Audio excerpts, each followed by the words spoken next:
मराठ्यांना पदे आणि पैशांचे आमिष दाखवून आंदोलनात फूट पाडण्याचा सरकारचा प्रयत्न आहे। आमच्यातील काही अतृप्त आत्म्यांना सरकारने हाताशी धरले आहे। 2 दिवसात मंत्र्यांचं नाव उघड करेल। सरकारच्या मंत्र्यांनी माझ्यावर ट्रॅप लावून मला अडकवण्याचा प्रयत्न सुरू केला आहे। मराठ्यांना आरक्षण मिळाल्यानंतर मला नेता बनायचं नाही, मी हिमालयात जाऊन बसेन, मी विकला जात नाही, हेच सरकारचे दुखणे आहे। मसुदा जोपर्यंत पाहत नाही तोपर्यंत त्यावर बोलणार नाही। मी मेलो तरी माझ्या अंत्यविधीला येऊ नका, कारण माझे विचार मरू देऊ नका।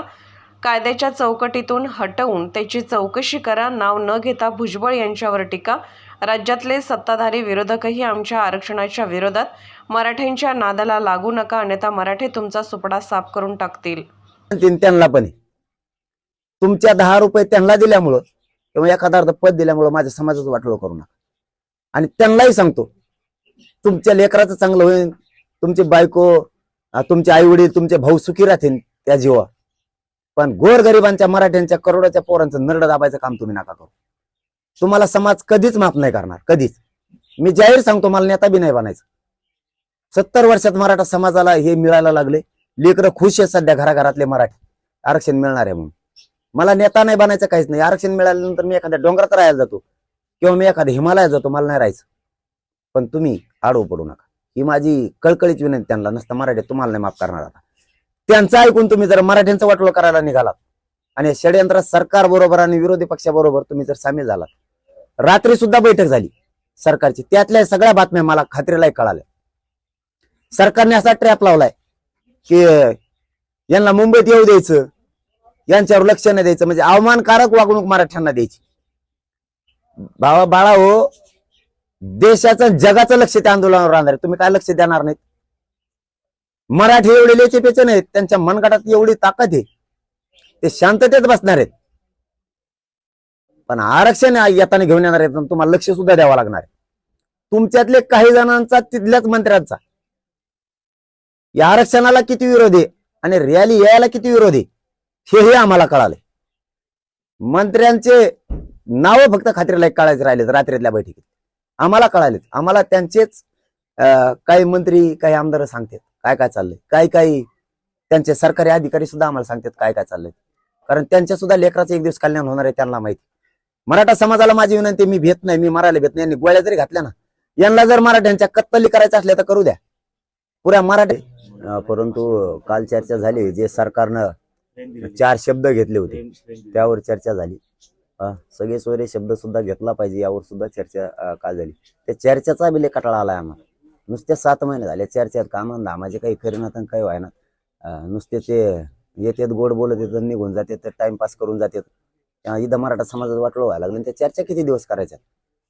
कारण त्यामुळे त्यांनाही म्हणलं मी, तुम्हाला यायचं तर प्रतिनिधी म्हणूनच येत जा तुम्ही। आंदोलक हे 20 जानेवारी पासून म्हणून समाज म्हणून या, ते सध्या काय उपयोग नाही त्याच्या चर्चेत। मुंबईत येण्यासाठी तयारी सुरू आहे। सगळे सोयरे या प्रश्नावर सुद्धा मुख्यमंत्र्यांनी तज्ञांशी चर्चा केलेली आहे। हा, ते युद्ध पातळीवर त्यांचे प्रयत्न चालू आहेत, हे मलाही माहित झालंय। आम्ही नाही यावा म्हणून किंवा यावा म्हणून, हे काल दुपारी मला माहित झालं, रात्री सुद्धा माहित झालंय त्यांनी येऊ नये म्हणून। खूप ट्रॅप सरकारने माझ्यावर लावलेत, पण मी काय गोरगरिबाचं काम करतोय, मी मॅनेज होत नाही कशानं सरकारला, ना पैशानं होत नाही ना पदानं होत नाही। ही पोटदुखी आहे सगळ्यांची। आणि आमच्यात बी काही तृप्त आत्मे आहेत आमच्या सुद्धा, त्यांना काही मंत्र्यांनी हाताखाली धरले, याची मला खात्रीलायक माहिती मिळाली। पण अधिकृत माहिती मिळेपर्यंत मी त्या मंत्र्याचं आणि त्या लोकांचं सुद्धा नाव घेत नाही आता।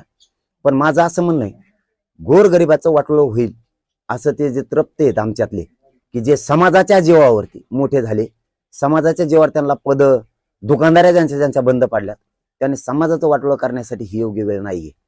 समाज संकटात, तुम्ही आता समाजाला साथ द्या। तुम्ही तुमच्या स्वार्थासाठी, तुम्हाला नेता बनायसाठी, तुमच्या स्वार्थासाठी, तुम्हाला फोकसला यायसाठी तुम्ही समाजाचा उपयोग करून समाजाचं नका वाटोळं करू। माझी त्यांना कळकळीची विनंती, कारण सरकारच्या काही मंत्र्यांनी ते सुद्धा ट्रॅप लावलाय माझ्यावर की रॅलीत तुम्ही जायचं आमच्या, आम्ही त्यांना काहीतरी म्हणायचं म्हणून, किंवा नका का म्हणणार, आम्ही सगळं पुरतो तुम्हाला प्रसिद्धीला पुरतो, सगळं पुरतो, तुम्ही कुठंच कमी पडून देत नाहीत आम्ही तुम्हाला। तुम्ही त्यांच्यात घुसायचं आणि काहीतरी म्हणायचं रामराम नाही घातला, जय शिवराय नाही घातला, आम्हाला किंमत नाही दिली, माघार जा म्हणले, पुढं जा म्हणले, असं म्हणायचं. आणि नाही म्हणलं तरी माघारी यायचं. मग इकडे तुम्ही प्रेस घ्यायच्या, इकडे आंदोलन करायची, इकडे कार्यक्रम सभा लावायच्या. इतक्या खालच्या दर्जाला नका जाऊ, त्यांचं ऐकून इतक्या खालच्या दर्जाला जाऊ नका. मला ही दाट शक्यता आहे सरकारनं हे घडून आणलंय म्हणून सगळं, आणि हे होणार आहे हेही मला कळालंय. पण मला अधिकृत सगळी माहिती मिळाल्याशिवाय मी उद्या परवापर्यंत त्याच्यावर नाही बोलणार. पण मला पक्की माहिती, मी सविस्तर तुम्हाला 1-2 मिनिटात सांगतो लगेच. ही माझी कळकळीची विनंती त्यांना, नसतं मराठीत तुम्हाला नाही माफ करणार. आता त्यांचं ऐकून तुम्ही जर मराठ्यांचं वाटोळं करायला निघालात आणि षडयंत्र सरकार बरोबर आणि विरोधी पक्षाबरोबर तुम्ही जर सामील झालात, रात्री सुद्धा बैठक झाली सरकारची, त्यातल्या सगळ्या बातम्या मला खात्रीलाही कळाल्या. सरकारने असा ट्रॅप लावलाय की यांना मुंबईत येऊ द्यायचं, यांच्यावर लक्ष नाही द्यायचं, म्हणजे अवमानकारक वागणूक मराठ्यांना द्यायची. बाबा बाळा हो, देशाचं जगाचं लक्ष त्या आंदोलनावर राहणार आहे. तुम्ही काय लक्ष देणार नाहीत? मराठी एवढे लेचेपेचे नाहीत, त्यांच्या मनगटात एवढी ताकद आहे, ते शांततेत बसणार आहेत. पण आरक्षण येताना घेऊन येणार आहेत, तुम्हाला लक्ष सुद्धा द्यावं लागणार आहे. तुमच्यातले काही जणांचा, तिथल्याच मंत्र्यांचा या आरक्षणाला किती विरोध आहे आणि रॅली यायला किती विरोध आहे हेही आम्हाला कळालंय.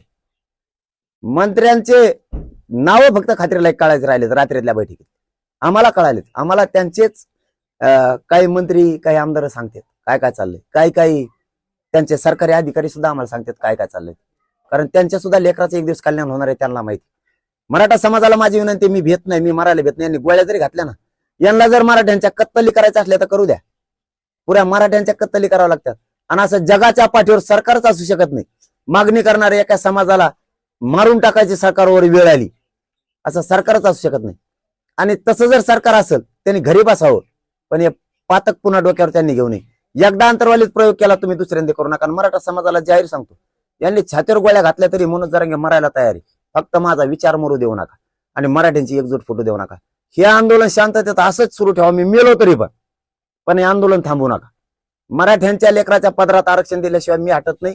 आणि जर मला यांनी हटवलं, मी मेलो बी तरी हे विचार फुटू देऊ नका. पण मराठ्यांचं स्वतंत्र आरक्षण हवंय म्हणून मराठा एल्गार मोर्चा काढताय. त्याला काय काढायचं तर काढू द्या, ज्याला घ्यायचं ते घेईल, ज्याला घ्यायचं नाही ते घेणार नाही. काय जोर जबरदस्ती नाही इथं. तुम्हाला काय काढायचं तर काढा, आम्हाला काय करायचं करू. इथं जोर जबरदस्ती आहे का तुला घे म्हणून? तुला जे घ्यायचं ते घेण्यात घेऊ नको. ज्याला गोरगरिबांना घ्यायचं ते घेतील. ते आरक्षण टिकणार आहे का? ते आम्ही नाकारलं का? सरकारने आम्हाला सांगितलं तुमच्यामुळे क्युरिटी पिटिशन या आंदोलनामुळे आम्ही दाखल केली. आम्ही बळबळून गेलो का? आम्हाला श्रेय घ्यायचंय का? समाजाला श्रेय द्यायचं सगळं, आम्हाला काय श्रेय फिरे नाही घ्यायचं. ते टिकणार आहे का? एनटी व्हिजिंटी सारखं आम्ही नाकारलंय का कधी? ते नाही. ती सुनावणी ओपन कोर्टात होणार आहे का? कोणालाच माहित नाही. सरकारला स्पष्टीकरण मागितलं, दिलंय का? आम्ही नाकारलं का? ते आम्ही कुठं म्हणतो नाही घ्यायचं. परंतु इथं जर ओबीसीत नोंदी सापडल्यात तर का द्यायचं नाही तुम्हाला? केंद्रापर्यंत पोरांचा फायदा होणार आहे. केंद्रीय कॉलेज सुद्धा पोरांना मिळणार आहे. केंद्रापर्यंतच्या नोकऱ्या पोरांना लागणार आहेत. इथं लिहिलं का ढुंगण आपटिता ते घेऊन स्वतःच्या स्वार्थासाठी उगाच मोग मागण्या आणता पुढं आणि समाजाला येड्यात काढता. समाजात तुम्ही काय दुई पसरायला लागलं? यांची एक दुखणं लय मोठं आहे दादा. गोर गरीब समाज म्हणतोय याच्या सोबत ताकदीने उभा राहू. कारण मी बाप मानलंय या समाजाला, माय बाप मानलंय मी, त्यांचं लेकरू झालंय. हेच खपा नाही यांना, या 150 जणाला. यांच्या स्वार्थासाठी मराठ्यांच्या पोराच्या मुटक्यावर पाय द्यायला निघाले. समाजाला वाटतं याच्या पाठीच हाटच नाही, आणि मलाही वाटतं या समाजाच्या पाठीच हाटच नाही. आलं तर मरण येऊ द्या. अरे समाजापेक्षा याच्यात मरण येणं काय साधं सोपं आहे का? याच्यात मरायला चांगलं. इकडे एखाद्या अपघातात मारण्यापेक्षा, रस्त्यावर कुत्र्यासारखं मारण्यापेक्षा समाजात मरण आलेलं मला चांगलं वाटतं. माझा समाज त्या ताकदीनं माझ्या पाठीशी उभा आहे, मीही समाजाच्या पाठीशी उभा आहे ताकदीनं. आम्ही माय लेकरं म्हणून दोघं काम करतोय. तुमचे काय पोट जळे रे मधीच? तुम्हाला काय खपा? तुम्ही करायचं मग इथून मागे इमानदारीनं काम.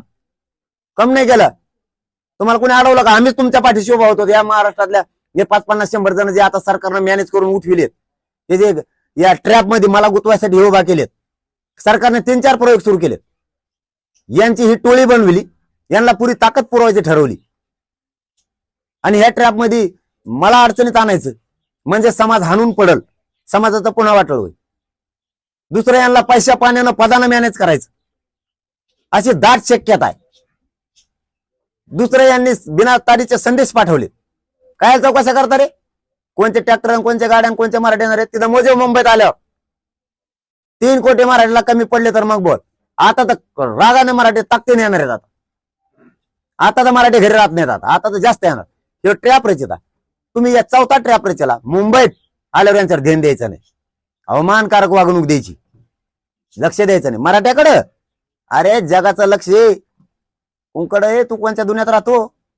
सगळ्या जगाचं लक्ष या आंदोलनाकडे. जगात असं आंदोलन होणार नाही. इतकं शांततेचं आंदोलन आहे आणि इतक्या संख्येनं एकाच जातीचे लोक एकाच मागणीसाठी एकाच वेळी एकाच शहरात येणार. हे जगातला सगळ्यात मोठा महारेकॉर्ड आहे. आणि तू कोणत्या दुनियात जगतो? ध्यान नाही द्यायचं काय नाही द्यायचं. आम्हाला जागा पूर्ण नाही. तो सगळ्या डांबरीवरून तू कुठं ध्यान नाही द्यायचा? तुला ध्यान द्यायला मध्ये येता येते नाही काही. तू सांगायला लागला आम्हाला घेण्या शिकू राहायला. आमचंच खातून आमचेच पैसे आहेत. तुला कुणाचे आहेत? तुम्हाला फंड कोणाचा आहे? आमचाच कर गोळा केलेला आहे शेतकऱ्यांचा, जनतेच्या, महाराष्ट्रातल्या. त्याच्या जेव्हा तुम्हाला पगार आहे 4-4 करोड 5-5 करोड रुपये एका आमदाराला पगार आहे. वर्ष कुणा जेव्हा खाता? आम्हाला नाटक शिकता कारण आमच्या विरोधात लोक उतरायला लागलात. तुम्ही एक बी ट्रॅक तुमचा यशस्वी नाही होऊ देणार. सगळ्या ट्रॅप उधळून लागणार हे पाठ्या. कारण गोरगरिबांच्या मराठ्यांच्या समाजाचे अश्रू मी नाही बघू शकत. गोरगरीब रात्रंदिवस कष्ट करून पोरं शिकवी देत. त्या पोरांचं वाटलं नाही होणार, त्यांच्या वेदनाचं वाटलं नाही होणार.